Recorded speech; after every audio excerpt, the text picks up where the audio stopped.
pendant toute la manipulation, il faut qu'il n'y ait personne autour, il faut vraiment s'écarter. À l'arrière de ce camion, un passager que les équipes de Beauval attendent depuis longtemps. Directeur de la conservation. Elle est très calme, elle est couchée, elle mange, donc elle ne peut pas du tout stresser. Eric Bayrao supervise tous les transferts d'animaux. Non, mais c'est quand même l'aboutissement de 2 ans d'attente. C'est pas un animal facile à obtenir parce qu'il y en a très peu. À gauche, ton autre gauche. Rodolphe Delors, le directeur du parc, est venu en personne accueillir sa nouvelle pensionnaire. Non, j'essaie de mettre un peu de lumière. Ça va bien? Outari, une femelle tapir de Malaisie.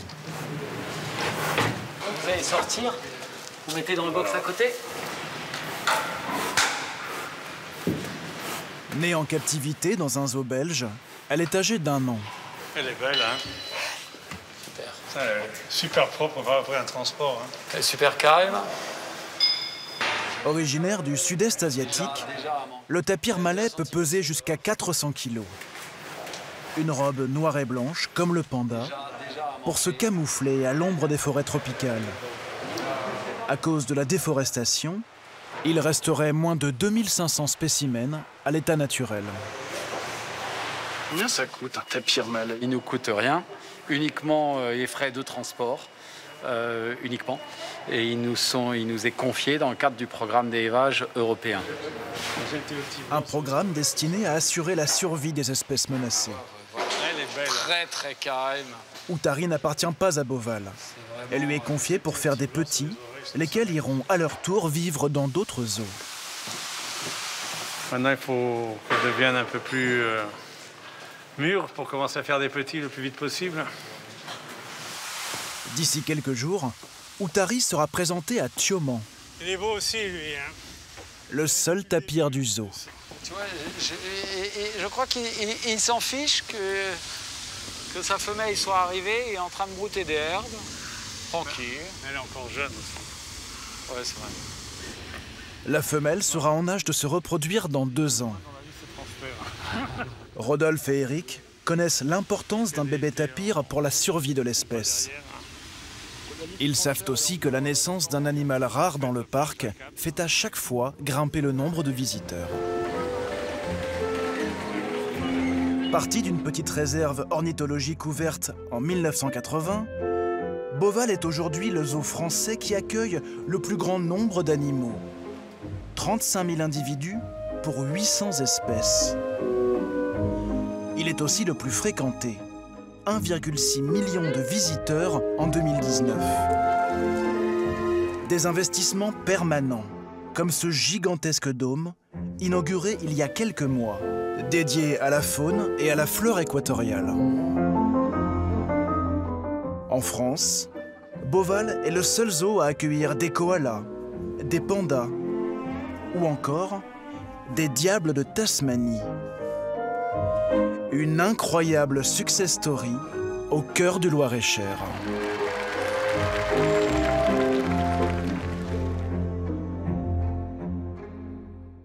Et ben soit on peut y aller tout de suite à droite, là, si ça passe par-dessus le petit pont, sinon il faut faire le tour. On va voir, il doit y avoir un petit pont à droite. Lauriane, Jean-François et leurs 2 filles viennent pour la première fois à Beauval. Originaire de la région lyonnaise, elle est médecin, lui, ingénieur. Les girafes et les zèbres au fond là-bas. Pour avoir le temps de tout visiter, ils ont réservé 2 jours sur place. Regarde, il y a un petit. Oui. T'as vu le petit zèbre là? Ouais, il est derrière. On l'a dit petit là. C'est le tout petit à gauche. Il a fait une coupe en brosse. Il court après un oiseau. Là, il joue, hein, il apprend. Il y en a qui jouent. Ce séjour, c'est le cadeau de Noël de Manon, 13 ans, et Cléa, 15 ans, toutes 2 passionnées de faune sauvage. Lauriane et Jean-François, eux, retrouvent le frisson du safari qu'ils s'étaient offert pour leur voyage de noces. C'est pas leur milieu naturel, c'est vrai que c'est moins majestueux, mais c'est quand même un beau spectacle. Regarde, il fait l'aller-retour depuis. Face à eux, l'impressionnant rhinocéros blanc d'Afrique. Il peut peser plus de 3 tonnes et sa corne mesurait jusqu'à 1,50 m. Ah, les autres girafes, elles sont là-bas au fond maintenant. C'est vrai que c'est bien fait parce que les barrières de sécurité sont pas très hautes. On n'a pas l'impression que les animaux sont en cage. Ils sont tout près. Dans certains zoos, ils sont très loin. On voit vraiment fortement les fossés ou les grilles. Et là, je trouve qu'ils ont bien paysagé les enclos et c'est assez agréable. Ouais. Wow. Leur premier coup de cœur ne pèse pas 3 tonnes, mais moins d'1 kilo. C'est le suricate. Il est gâté, regarde. Venez nous voir, lui. Wow, ils viennent près. On vous sent sous le charme, là. C'est trop mignon. C'est marrant, c'est amusant. C'est curieux comme bête. Ouais. Regarde, mais what, leur tête. Même en captivité, ce carnivore n'a pas perdu son instinct.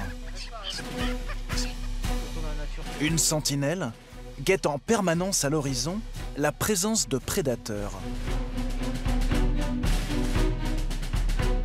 Pendant ce temps, les autres membres du groupe s'occupent à tour de rôle des nouveau-nés. Et chez les suricates, les nouveau-nés, ce n'est pas ce qui manque. Chaque année, une femelle peut avoir jusqu'à 10 bébés.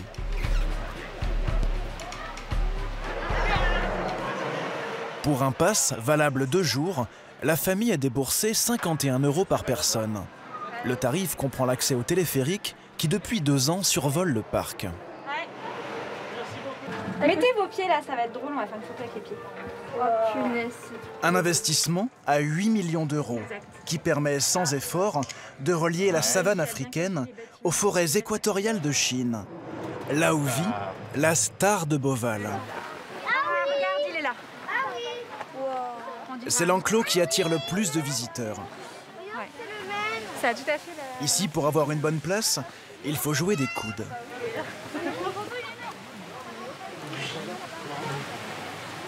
C'est sûr qu'on pouvait pas rater ça. Une grosse peluche, âgée de 3 ans et qui pèse déjà 100 kilos. Yang Mang est le premier panda géant né en France. J'aime trop ce truc, c'est trop mignon. On a envie de lui faire un grand câlin. Ah oui, bah. Le panda, c'est bon? C'est bon, on a avec le le panda. panda. Super. Le triomphe des pandas à Beauval, une aventure débutée en 2012. Avec l'arrivée en grande pompe des parents de Yang Mang. Un prêt de 10 ans accordé par la Chine contre le paiement annuel de 800 000 €. Très bien, j'ai même leur passeport avec eux. Magnifique. Avec moi. Ils sont très grands. La plus belle page de publicité de l'histoire du parc. Depuis leur arrivée, la fréquentation a quasiment doublé.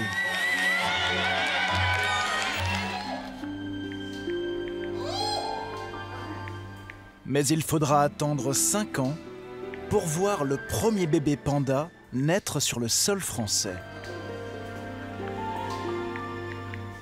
Depuis, Yang Mang et ses parents sont couvés comme un trésor. C'est tellement chaud. Xavier, l'un des 120 soigneurs du zoo, est le responsable du secteur panda, l'enclos le plus sécurisé du parc. 24 heures sur 24 sous vidéosurveillance. On vérifie que tous nos pandas sont en intérieur. Là, on a les 2 qui sont dans les loges visibles du public et là, le mâle là, qui est en loge intérieure. Ça, c'est le travail de sécu du matin. C'est un prêt, hein, c'est un prêt de la Chine, donc il faut faire extrêmement attention à ces animaux-là. Maman ? Depuis 3 ans, Xavier suit au quotidien la croissance du jeune panda qu'il a vu naître et dont il faudra bientôt se séparer. La Chine doit le récupérer dans quelques mois, comme prévu par l'accord de prêt. Il est encore ado, on le voit bien, il est très joueur comparé à ses parents. Dans l'espace extérieur qu'il va avoir, bah, lui, il va nous casser tous les arbres. Voilà, c'est un enfant, quoi, encore. Il a encore sa tête d'enfant. Même au niveau du faciès, on voit encore qu'il a une tête de bébé. Hein, il n'a pas encore atteint sa tête d'adulte hein, comparé à son père. Comment vous l'imaginez son départ? Ça ne doit pas être simple ou qu'il le voyait grandir au quotidien? Oui, ça va pas être simple, mais après on se dit que c'est pour la bonne cause. Il va à son tour pouvoir se créer sa descendance et de par ce fait conserver l'espèce panda. Donc derrière ça, on aura une part de tristesse, chacun aura une part de tristesse, je pense, mais c'est pour le bien-être de l'espèce. En attendant, Yang Mang passe la moitié de son temps à dépioter du bambou. Il en mange jusqu'à 30 kilos par jour.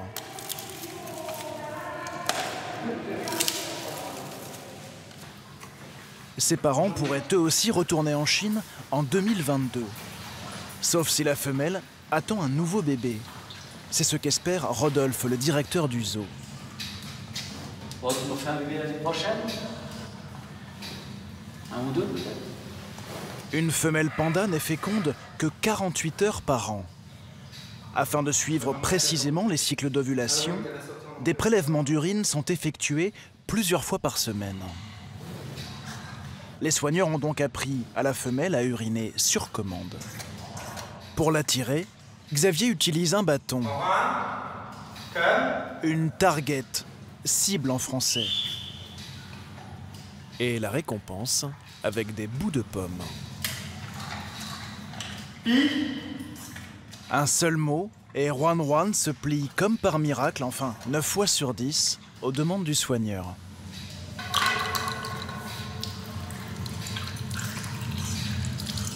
C'est ce qu'on appelle du training. Finish.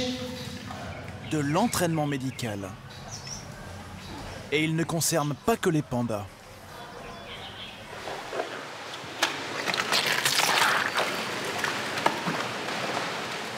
T'occupes de Quido un petit peu? Ouais.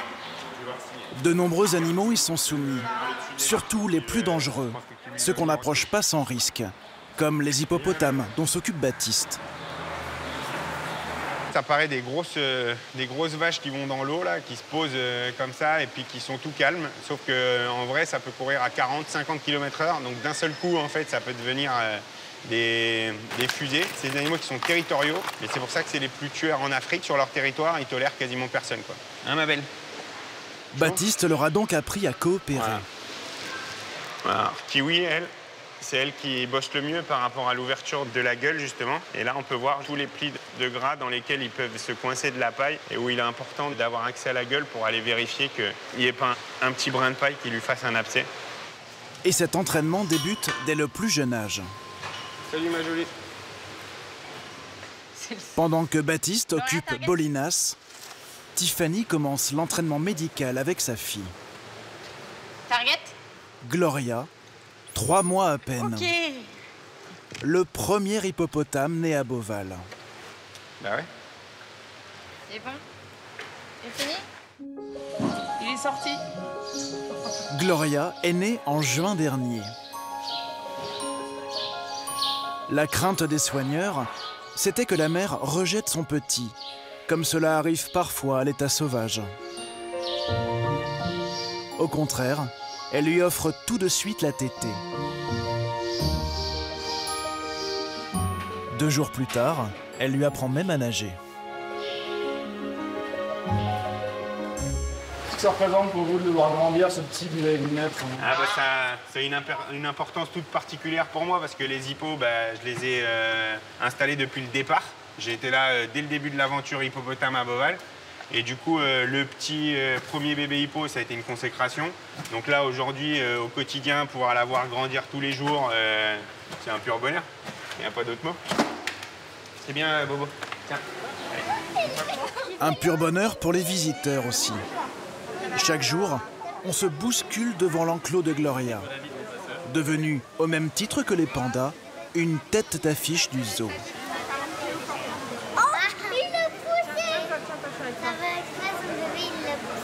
C'est comme ça que s'est construit le succès de Beauval, en offrant en permanence au public de nouveaux rendez-vous. Et cette année, ce qui fait l'événement, c'est l'ouverture de la plus grande installation jamais construite sur le parc, le dôme équatorial. 2 ans et demi de travaux pour un budget de 40 millions d'euros. Une serre gigantesque qui abrite 3000 plantes tropicales et 25 000 animaux. Des reptiles, comme le féroce dragon de Komodo, le plus grand lézard du monde, jusqu'à 3 mètres de long. Les rarissimes alligators albinos, des hippopotames pygmées, une espèce en danger, que survolent une centaine d'oiseaux tropicaux, comme les ibis rouges.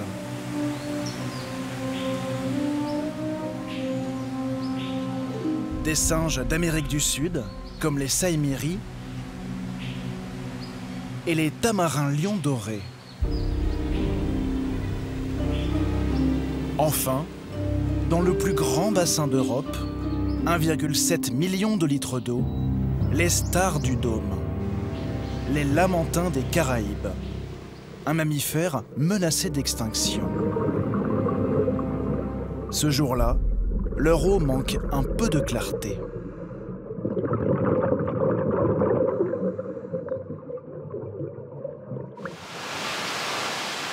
Au niveau de la roue, ils ont pu changer que la pompe numéro 1. Ouais. Forts de leur expérience au bassin des hippopotames, Baptiste et son collègue soigneur Mathieu se sont vus confier la charge de filtrer l'eau des lamantins. On va faire gaffe aux bulles d'air. Les deux néoplombiers pensent avoir identifié ce qui rend l'eau trouble. Le débit du système de filtration est insuffisant. Ils vont donc devoir l'augmenter.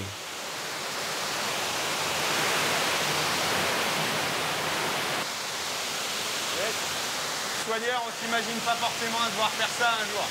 Ça a l'air simple, alors. Alors.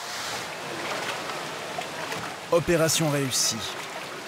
Reste à passer l'aspirateur. 3 heures de ménage subaquatique. Au même moment, Morgane, la soigneuse des lamantins, leur apporte leur déjeuner. Ensuite, cette salade, elle va être mangée. Ah bah oui, tout va être mangé. Ah oui. 300 kilos en ce moment. Combien 300 kilos pour les 12 lamantins. Ah ouais. Après, les lamantins, on est obligé de les nourrir 3 fois par jour minimum. Finalement, ça passe 6 à 8 heures de sa journée à brouter. Donc on leur donne quand même des grosses quantités de salade tout au long de la journée.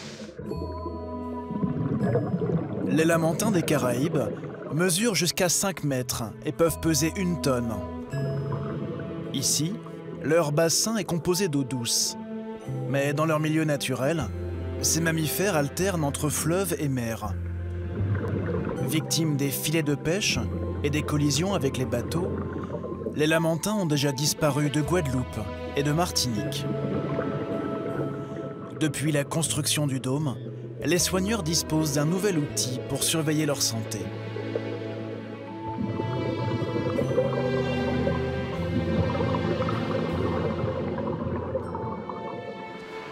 J'ai déjà mis les patates là. On a juste à les prendre avant de montrer. Ce matin, Morgane retrouve Nicolas, l'un des vétérinaires du parc. Ils doivent travailler dans le bassin médical, une piscine peu profonde dédiée aux auscultations.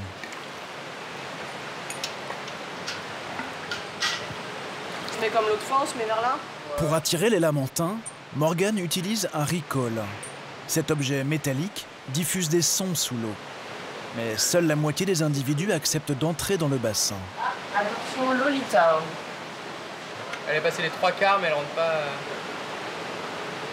Comme à son habitude, Lolita se régale des pommes de terre, mais reste à la porte. Et on en a quand même pas mal qui rentrent.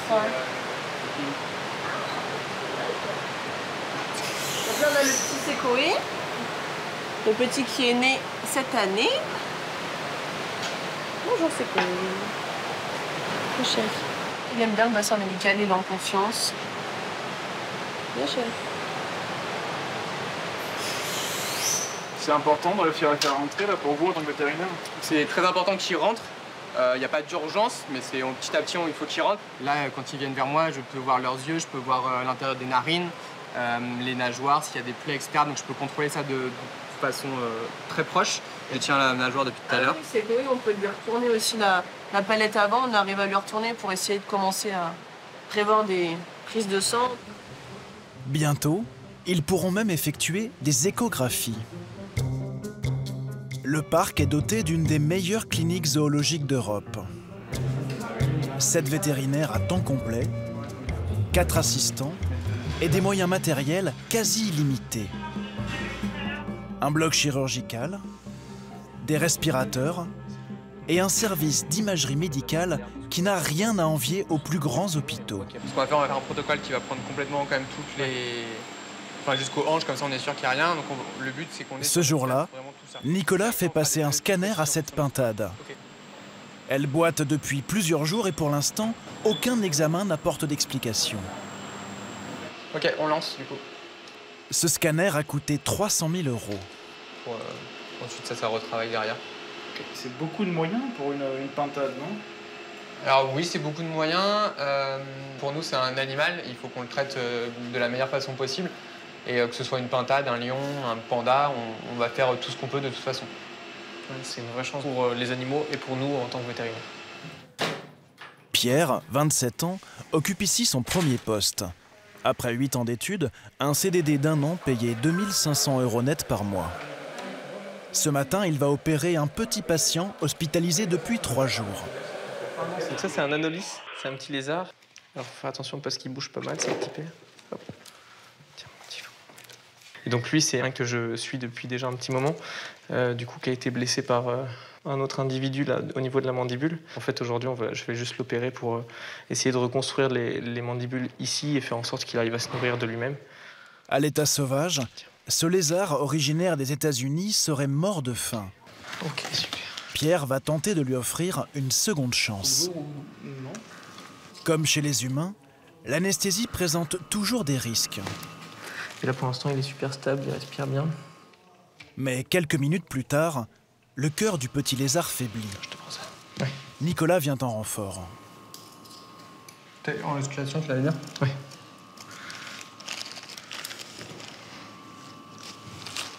Je suis pas sûr d'avoir un cœur. Arrêt cardiaque.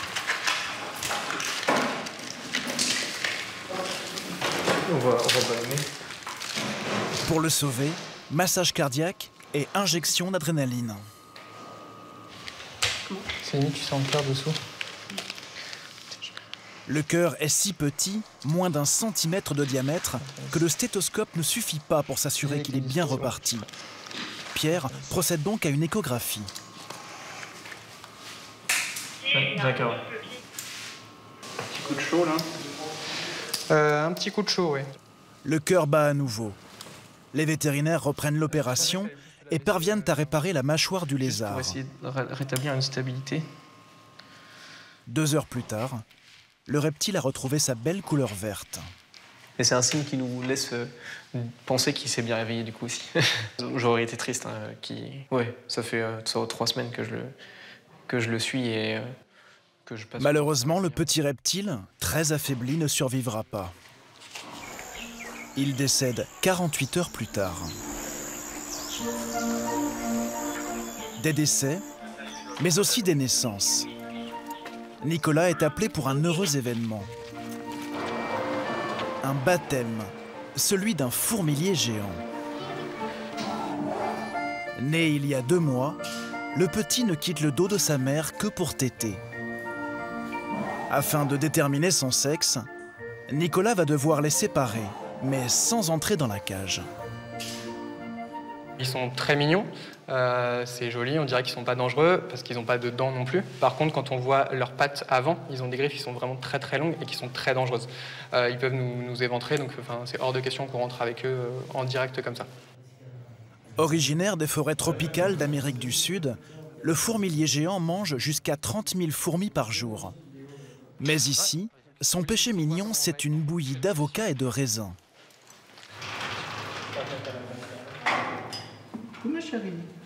Absorbée par sa gourmandise, la maman ne réalise pas qu'un soigneur lui emprunte discrètement son petit. Une petite photo avec le poids. Ouais, 1,9 kg, 180. Ok, juste on va essayer. Mâle ou femelle, pour les soigneurs, c'est le grand moment.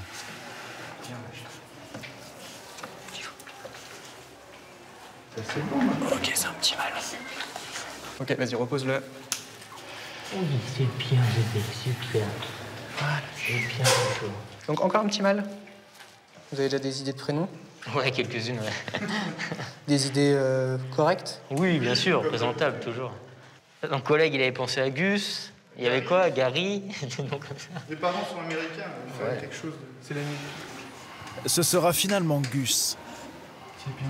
À l'âge de 2 ans, il pourra partir vers un autre zoo pour perpétuer son espèce qui, depuis 2010, a perdu un tiers de sa population, en raison notamment de la déforestation.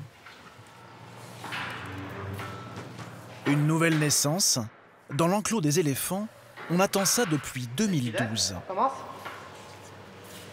Les espoirs des soigneurs reposent sur les solides épaules d'Ashanti, une femelle arrivée il y a 3 ans en provenance d'un zoo anglais. Ouais. Girl, salut, salut. Non, salut, salut. Oui, good girl, steady. Ce matin, le pachyderme se plie de bonne grâce à un prélèvement. Trompale. C'est bien, ma grande. Nicolas, le vétérinaire, veut s'assurer qu'elle n'a pas de bactéries qui pourraient altérer son état de santé. Il souhaite également lui faire une prise de sang, tout en restant vigilant. Side. Ears. Ears. Voilà, good girl, steady. Objectif, surveiller son cycle d'ovulation. Ouais. Steady, Shanti. Je pique. Steady. Oui, good girl. Good girl, c'est bien, fille. Très, très bien. Il n'y a pas d'éléphant mâle à Beauval, mais le parc possède un trésor. L'unique banque de sperme d'éléphants sauvages au monde. Elle permet d'inséminer des femelles dans différents zoos européens. En prenant du sperme d'éléphant qui vient directement d'Afrique, c'est des individus qui concrètement ne sont pas présents dans les populations des parcs zoologiques, donc qui ont une génétique différente, et donc on amène directement des nouveaux gènes dans la population. Donc ça, pour la diversité génétique, c'est super. C'est ainsi qu'à Beauval, il y a 8 ans, est né Rungwe. C'était la toute première insémination d'une éléphante en France. Après avoir grandi auprès de sa mère, à l'âge de 6 ans, Rungwe est parti dans un zoo allemand. Prendre soin de ces animaux, c'est aujourd'hui le rêve de nombreux enfants. Et le parc l'a bien compris, à tel point qu'il a créé l'activité « Soigneur d'un jour ». Ensuite, nous avons, c'est Cléa et Manon, c'est ça? C'est ça. Cléa et Manon, les filles de Lauriane et Jean-François, vont avoir le privilège d'entrer dans les coulisses du parc. Posez la casquette par terre, vous vous rappelez. Un cadeau offert par leurs grands-parents. Ici, parce qu'au moins, ils peuvent pas faire pipi dessus. 115 € chacune pour 2h30 d'activité. Si le seuil Myri met les oreilles en arrière, on ne met pas la main. D'accord? Ils sont vraiment mignons. C'est génial. C'est vraiment bien de pouvoir être aussi proche des animaux. Ouais.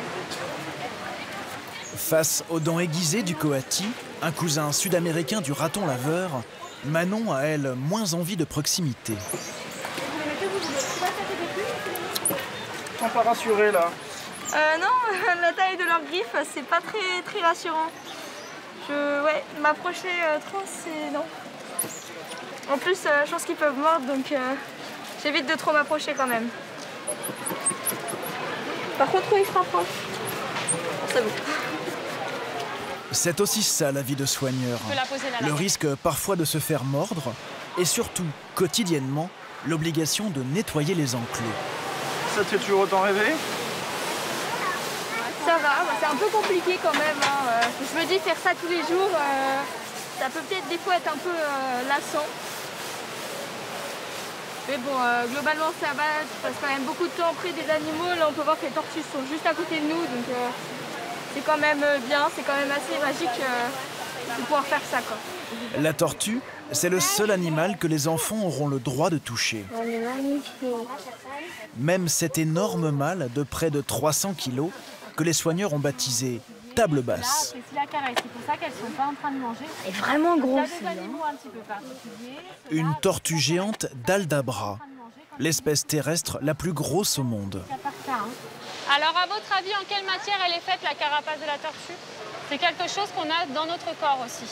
De l'ongle? Oui, de l'ongle, exactement. Donc, c'est ce qu'on appelle de la kératine. C'est la même matière que les ongles et les cheveux. C'est du poil. Donc, du poil qui est très serré et qui va former cette carapace. Alors, du coup, comment on peut reconnaître mâle et femelle? Pensez à la reproduction. Ah bah, elle va lui monter dessus. Il va monter dessus. Et comment il fait pour tenir sur la carapace de la femelle? Comment il doit être son ventre? Il est creux, exactement. Ça, c'est quoi? Le mâle. Le mâle, hein, vous voyez la différence? Ça, c'est bien creux. Quand il fait coincer les doigts. Et ça, c'est une femelle. Ça, c'est une femelle. Vous avez vu la différence, hein?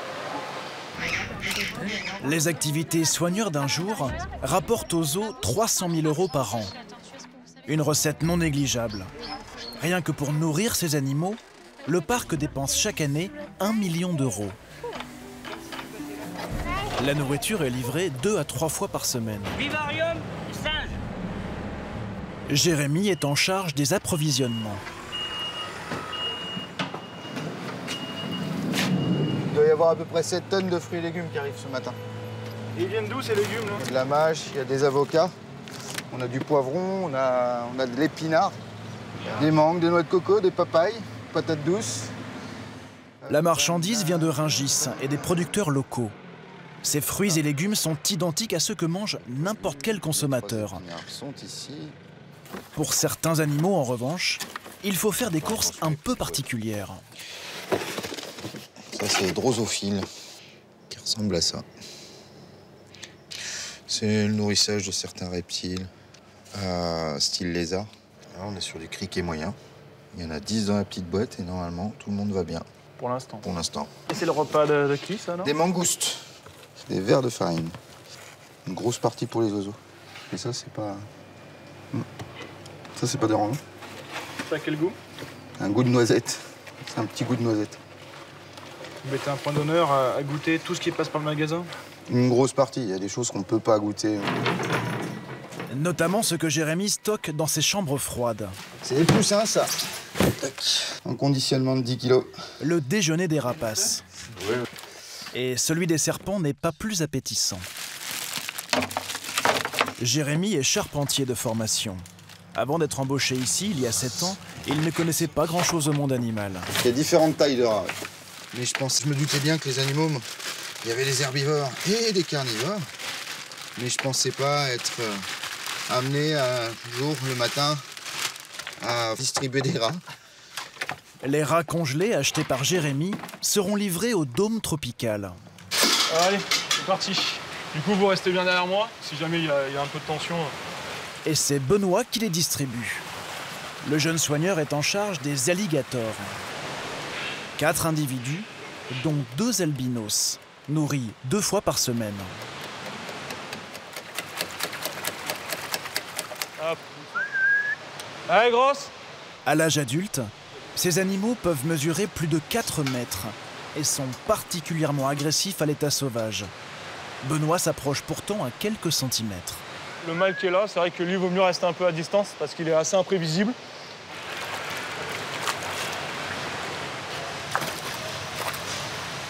Parmi les 800 espèces du zoo, il existe un animal bien plus compliqué à nourrir que l'alligator, et pourtant bien moins dangereux. Le koala et son régime exclusif d'eucalyptus. 8 individus qui, à eux seuls, ont longtemps dévoré 10% du budget alimentaire du parc. Faute de producteurs français, il fallait se fournir en Angleterre. Jusqu'à ce que Samuel, le directeur adjoint du parc, trouve une solution bien moins onéreuse à une demi-heure de route. Bonjour Martine. Voilà. Martine et son mari, pépiniériste spécialiste des aromates, ont accepté sans la moindre expérience de se lancer dans l'eucalyptus. Alors, le globulus. Ça, c'est une des espèces préférées des koalas. C'est tendre, ça a de l'odeur. Il existe plus de 600 variétés d'eucalyptus, dont seulement une trentaine consommées par le koala. Là, dans cette serre-là, Robusta, et il est beau, hein? Ah, il est super beau, ouais. Martine fournit aujourd'hui 60% des besoins du zoo. Ah oui, oui. Ils n'attendent plus que les koalas. Pour elle, c'est 50 000 € de chiffre d'affaires en plus. Samuel, lui, en supprimant les coûts de transport depuis l'Angleterre, a divisé par 2 sa facture. Et il fait travailler les gens de sa région. Fournisseurs, hôteliers, artisans. Le parc aurait créé 2500 emplois indirects. On en est fiers. Oui, oui, faut pas se cacher. Hein. On dit, on sert Beauval. Ah bah oui, on connaît. Les gens connaissent Beauval, à force. L'eucalyptus de Martine, c'est Xavier qui va le distribuer. Le soigneur des pandas est également en charge des koalas. Donc là, on va mettre ça dans des vases, à l'intérieur de laquelle on va mettre de l'eau pour éviter que le bouquet d'eucalyptus se fane dans la journée, en fait. La fraîcheur de la plante est primordiale. Le koala ne boit jamais. Son hydratation dépend donc totalement de l'eau contenue dans les feuilles. Et pas n'importe quelle feuille. En gros, ils vont manger que la tête de l'eucalyptus. Voilà. C'est des animaux qui vont faire énormément de déchets sur ce qu'on va leur proposer à manger. Le koala est le seul animal au monde à pouvoir consommer de l'eucalyptus. Pour tous les autres, c'est du poison. Des contraintes qui expliquent en partie pourquoi Beauval est le seul zoo de France à accueillir ces marsupiaux. Là, on est dans l'enclos des 5 femelles maintenant, puisqu'on a eu un bébé koala cette année. Donc c'est une femelle, elle s'appelle Woolly. Woolly a pointé le bout de son museau en juin dernier, après avoir passé les 6 premiers mois de sa vie dans la poche de sa mère. Malheureusement, les soigneurs se sont vite rendus compte que le bébé souffrait d'une malformation des yeux. Aujourd'hui, il doit de nouveau être sculpté. C'est bon pour toi? Pour que la séparation ne soit pas trop stressante, Xavier le pose sur une peluche. Antoine, le vétérinaire, l'ausculte. Je regarde ses yeux. Bon, il n'y a pas d'évolution. Là, pour l'instant, en fait, on ne peut même pas faire vraiment d'examen de l'œil. On peut se dire encore que, comme il doit encore bien grandir, cet animal, il y a peut-être une chance que ça s'ouvre un peu plus et que peut-être ça lui permette au moins de voir des ombres ou j'en sais rien. Il y a une personne qui nous dit qu'elle a déjà eu un cas sur un koala et il disait que pour eux, il a vécu une vie très bien dans le zoo où il était, parce que ça ne l'empêchait pas de grimper aux arbres, de vivre sa vie, etc. On ne peut pas vous en dire plus. Par se développer plus tard. Là, à non, a priori, non. Ça paraît très peu probable. Ce ne sera pas un œil normal. Ouais, de base, ça ne sera jamais. Les koalas se déplacent principalement au toucher et à l'odorat. Donc le visuel, c'est pas forcément le truc qui vont se servir le plus dans la nature. Donc nous, l'important, c'est de savoir qu'il est en bonne santé de manière générale et qu'il va pouvoir manger et avoir une vie normale. On est déjà soulagé de ce côté-là et c'est déjà très bien. Malgré son handicap, Woolly pourra donc vivre et peut-être se reproduire. Une victoire pour la protection des koalas, plus menacés que jamais, suite aux incendies qui, en Australie, ont tué des milliers d'individus. Doucement. Doucement. Reste. Dans le parc, il n'y a pas que les espèces menacées. Super ça. Certaines sont là pour assurer le spectacle, comme les otaries de Californie. Tu gardes bien ta jambe tendue et en fait quand tu sens que tu avances bien, tu plonges en gardant bien ta jambe tendue. Laura a 29 ans. Responsable du secteur otari, elle encadre les entraînements. Tu te remets juste droit, tu mets bien les bras le long de ton corps. Ok. Aujourd'hui, Paco et son soigneur Sylvain répètent une nouvelle figure.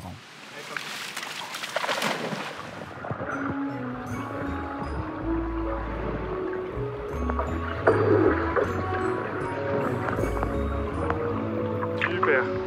Tu restes. Paco. Tolérance.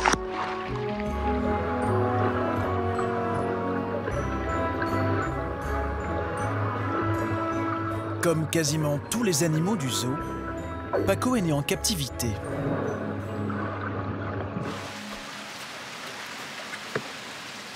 Super bonhomme. Ça passe bien?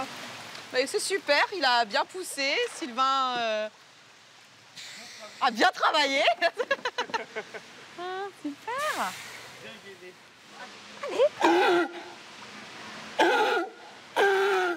Des otaries qui obéissent au doigt et à l'œil. Pour certains, ces méthodes ont plus leur place dans un cirque que dans un zoo qui se veut à l'avant-garde de la protection des animaux. C'est un gros mot si on vous dit que c'est du dressage que vous faites? Alors, c'est pas tellement du... Il y en a qui nous appellent comme ça, les dresseurs. Nous, on se qualifie plus en tant qu'entraîneur. On ne force pas les animaux à faire. Voilà, comme vous pouvez voir le comportement de Grace, enfin, je veux dire, si elle n'avait pas envie d'être là ou si elle veut s'en aller, elle s'en va. Ah, c'est vrai. On ne va pas les contraindre, on va vraiment bosser sur le travail, sur le volontariat. On va proposer l'animal, l'animal va disposer s'il a envie de le faire ou pas. Lève. C'est pas mal. C'est pas mal. Combien de temps il faut pour apprendre tout ce que vous leur apprenez à ces animaux? Ça va dépendre vraiment, c'est au cas par cas. Il y en a qui vont apprendre beaucoup plus vite que d'autres. C'est un petit peu comme les enfants à l'école. Le salto, donc par exemple le saut périlleux arrière qu'on fait avec nos animaux. On a un animal qui l'a appris en 3 mois, l'autre qui l'a appris en 1 an et demi.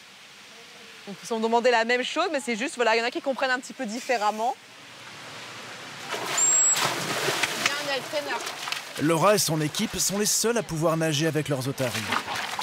Si un étranger s'aventurait dans le bassin, les mammifères fuiraient ou bien attaqueraient pour défendre leur territoire.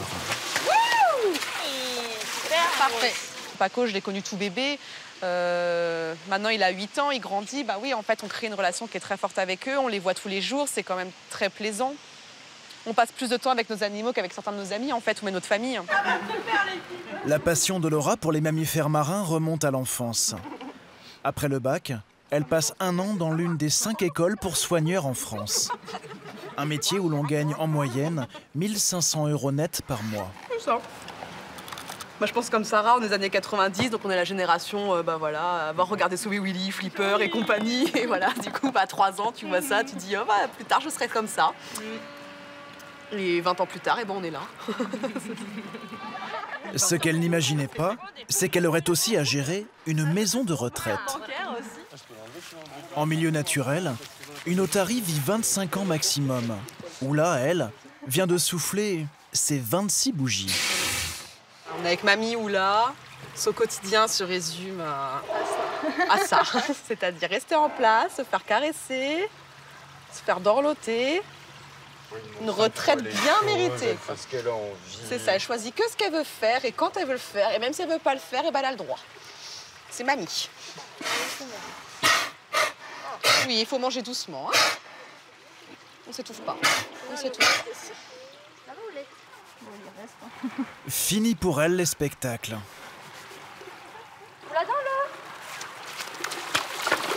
Oula peut profiter d'un bassin à l'abri du public, dédié aux otaries qui, comme elle, n'ont plus l'âge pour les acrobaties.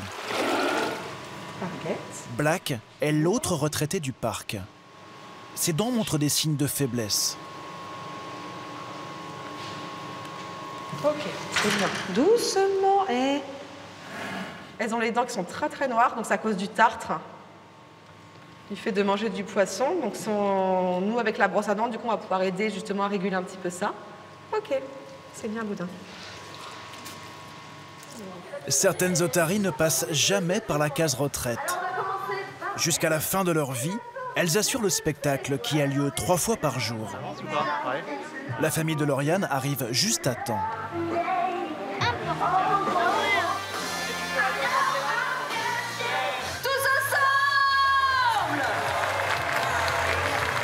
Le show se veut ludique, mais aussi éducatif. Vous allez pouvoir apercevoir de toutes petites oreilles.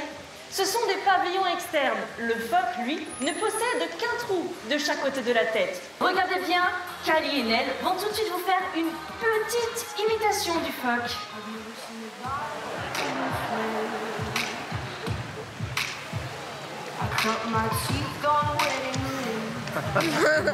Et si vous vous demandez, mais à quoi servent donc les griffes chez les otaries?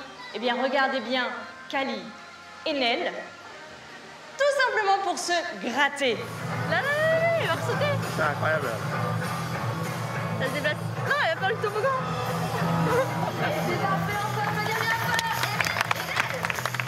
Face au spectacle, la famille est divisée. Ça va vite quand même, hein. Le papa et les filles sont enthousiastes. C'est incroyable. C'est incroyable, franchement. La maman, un peu moins. C'est magique, hein. Incroyable. Vraiment. Pour votre sécurité. Ouais, moi j'ai plus apprécié le côté pédagogique. Je suis un peu moins fan du côté cirque avec le tari qui applaudit. Bon, ça fait moins naturel. Moi je suis un petit peu moins fan de ça, mais bon, ça plaît beaucoup aux enfants évidemment.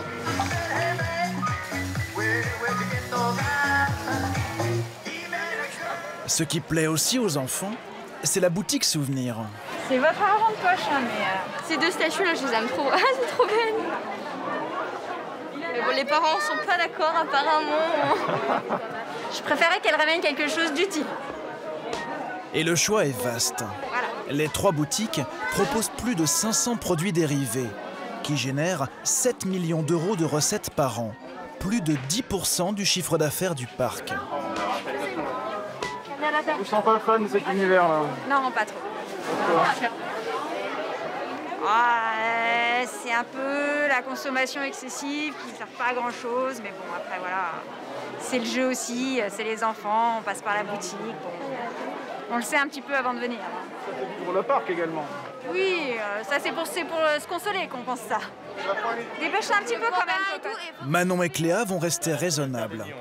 3,10 € pour une carte postale et une magnette. Mais c'est sans compter les cadeaux que Lauriane souhaite offrir à la famille. Au total, elle dépensera 80 € en souvenirs. En comptant les frais de restauration, les billets d'entrée et l'hôtel, ces 2 jours leur auront coûté plus de 750 €. On va regagner l'hôtel. L'an prochain, le parc espère franchir la barre des 2 millions de visiteurs.